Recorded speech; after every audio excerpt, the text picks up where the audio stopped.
Good morning, good afternoon, good evening to you all, depending on wherever you're watching me from. If this is your first time on this channel, please like, comment, and then share. And don't forget to subscribe. And then also your comments are very important. It's through the comment that I know the kind of information you guys want. And I also know whether you guys are satisfied with the information I'm giving you. And then for those asking of my name, please, my name is Wisdom and I am from Sampa in Ghana, the biggest border town in Ghana, close to Cote d'Ivoire. God being so good, I'm here in Canada. Yeah, so today's video is basically going to be on some skills we should learn before migrating to Canada. Some one or two works that we should do or have experience in before coming to Canada as international students. Always people have this perception that when they come to Canada, it's very easy for them to secure a job. Please, that's not how it is. No matter what, you will secure a job, but it's not that easy. It's going to take like some number of weeks or months before you secure a job. We have people here for like 3 months and then they're still looking for jobs. Someone also comes within 1 week, the person secure a job. For you not to be stranded and other stuff, I just want to do this video to tell you some skills you can learn before coming to Canada. So even if you come and then you are struggling with job offers and other stuff like finding jobs, you can work with those skills that you have. And then there are some skills I'll also talk about it, why I think you should learn those skills before coming. So the first thing I'm going to talk about is driving. If you don't know how to drive, please start driving. Start learning how to drive back home before coming in. The reason why you should learn how to drive before coming in is when you come in as international students, sometimes the workload is very huge on you when you're working for other companies. Imagine you are going to school and you're also working for different persons and you have a time. You can't choose the time you want to work. The only time you have to choose when you want to work is when they ask you, when are you available? You either say I'm available in the morning, in the afternoon, or in the evening. And then if they give you a shift, that's the shift you have to work with. You can't tell them today I'm coming in the morning, tomorrow I'm coming here. No, you can't do that. And then sometimes, let's say you have assignments that you will want to do, and then you still have to go to work at that same time. You start, and then there are some jobs, if you don't go for the first time, second time, or like they'll just sack you. If you don't go for some number of times, they'll sack you. They'll say you are not serious. So the reason why I want you to learn driving is when you come in as international student and then you have your license. So before you come in, please do well to have your license back home with 2 years experience so that you can quickly change to a Canadian license. So if you change to a Canadian license and then get a class 4, I'm in Moncton, before you drive a taxi here, you should have a class 4 license. You can't drive taxi with class 5 license. You should have to drive with a class 4 license. That's why you have to get your 2 years experience driver's license from your home country before coming, so that you skip some number of time of waiting for your driver's license here in Canada. You can just come in and change to a Canadian license. You just have to go for a road test and then get the Canadian license so that you can start your own Uber work. You can use the driving for a taxi work. Yeah. So when you come in as a driver and then you get your class 4 license, what you can do is you can sacrifice your time and then work for a company for like 4 months to build your credit so that you can get a car on a loan, or you can finance a car. And then when you finance that car, you can use that car for air cab. Using that car for air cab, you are going to work for your own self. You go to work at any time you want. No one is going to tell you to go for work at this time. That you are on your own. No one is going to tell you to work in the morning. No. So you can go to school after school. If you don't have anything to do, you can just turn on your air cab application and start working. So whenever you want, whenever you are tired, you go home. When you want to work, anytime you want to work, whether in the morning, afternoon, at dawn, midnight, anytime at all, you can work. And then no one is going to give you pressure. Yeah. So I think consider learning how to drive before you come in, so that you can do some one-off things. And one advantage is if you start doing this air cab or taxi job and then you are financing, if you're able to pay that car, if you finish paying that car, the car becomes yours. And then any money you get from that taxi is going to your account. And then by the time you see you're having like 3 or 4 cars, right? You're having like 3 or 4 cars and you now employ people to work for you. At that time, you're on your own. No one is going to tell you. If you wish to work, you work. If you want, you don't work, because you have people working for you. Yeah, so that's why you should consider driving or having some experience in driving before coming here. Also, learn how to use a mower. Yeah, the reason why I'm saying that is some Canadians here, not all, some of them are very lazy to work on their house by themselves, right? So sometimes they have a bushy area that they want to clear that they can do by their, or they may have the mower in the house, anything to do that work. They have everything in the house, but then they feel so lazy to do everything by themselves.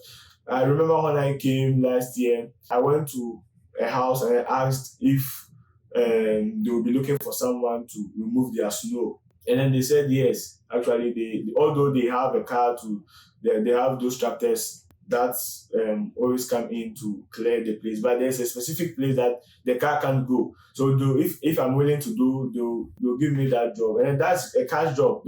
They pay you physical, so you don't pay tax on that. So if you come in after learning how to use the mower, also be ready to accept any offer when it comes to like removing snow. It also pays a lot.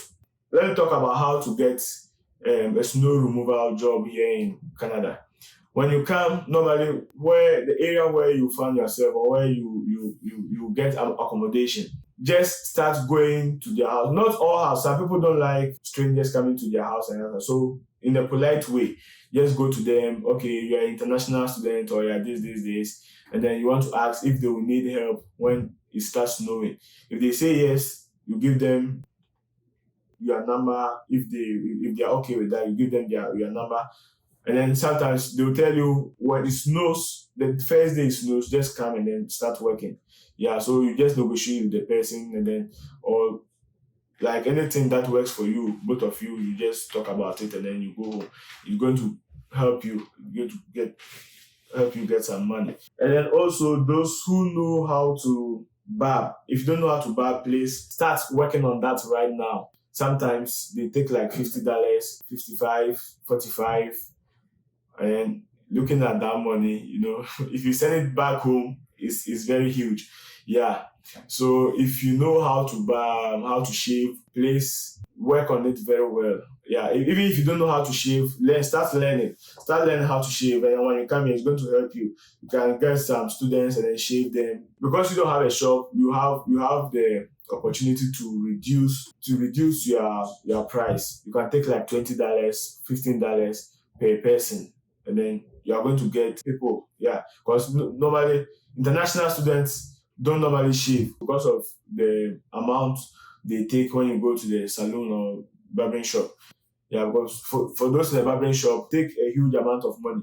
But those who come in international students with those skills, they just come to your house, give you a haircut, and then you pay them for like $10, $15, $20. Maximum is like $20. Yeah, so you can also learn that and then use that as a side job when you come in. And then also those who know how to draw, if you know how to draw, normally if you look at their rooms, they have drawings and then like they love artwork.